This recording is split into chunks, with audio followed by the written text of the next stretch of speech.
नमस्ते बच्चों, आज हम सहज 3 से पाठ 16 की कहानी बोलती चुटकी को पढ़ेंगे। इस कहानी को सभी बच्चों को ध्यानपूर्वक सुनना है। कहानी के उपरांत हम इस पर चर्चा करेंगे। तो आइए शुरू करते हैं। बोलती चुटकी। एक थी चुटकी, वह बहुत बोलती थी, हर किसी से बात करती थी। दीवारों से, कुत्तों से, बिल्लियों से, गिलहरियों से, बर्तनों से, किताबों से, पेंसिलों से, हमेशा कुछ ना कुछ पूछती रहती थी। घर में लोग उससे परेशान हो जाते थे।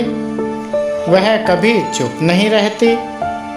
चुटकी की बातें कभी खत्म नहीं होती। कभी कभी पूरे समय ही बातें करती।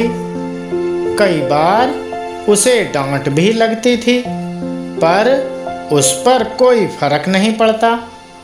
बस दादाजी उसे कभी नहीं डांटते थे। एक बार दादाजी टीवी देख रहे थे। वहीं पर चुटकी टीवी से बातें करने लगी। अब चुटकी की लगातार बातें चलने लगीं तो दादाजी ने डांट दिया। चुटकी नाराज हो गई और जोर से बोली, मेरी आवाज़ कोई और ले लो, अब मैं कुछ नहीं बोलूँगी। अगले ही पल से चुटकी की आवाज़ गायब हो गई। जैसे ही चुटकी कुछ बोलने लगी तो पाया कि वह बोल ही नहीं पा रही है।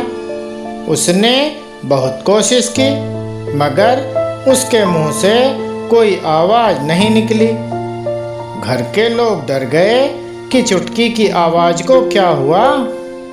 सबने उससे बहुत बुलवाने की कोशिश की, मगर उसकी आवाज़ नहीं आई। उसको डॉक्टर के पास लेकर गए। डॉक्टर ने उसे कुछ दवाइयाँ दी, फिर भी वह ठीक नहीं हुई। वह सारा दिन चुप रहती। 3 दिन बाद घर के आंगन में एक चिड़िया आई और जोर जोर से चहचहाने लगी। चुटकी उसकी आवाज़ सुन रही थी। उसे लगा जैसे चिड़िया उसी से बात कर रही है। अचानक उसके मुंह से निकल गया, मेरी आवाज़ गायब है। उसकी आवाज़ सुनकर घर के सभी लोग दौड़े। चिड़िया ने कहा, उस दिन मैं तेरी आवाज़ लेकर चली गई थी, कैसी लगी? यह सुनकर सभी हंसने लगे। चुटकी अब चिड़िया से बात करने में लग गई।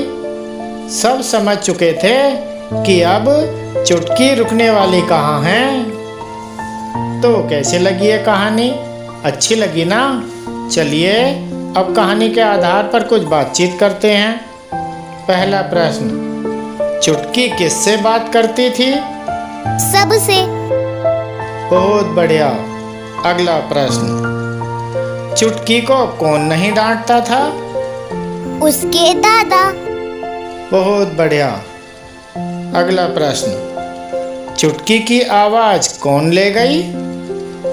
चिड़िया। शाबाश। इसी तरह कहानी के आधार पर अन्य प्रश्न भी बच्चों से पूछे जा सकते हैं। धन्यवाद।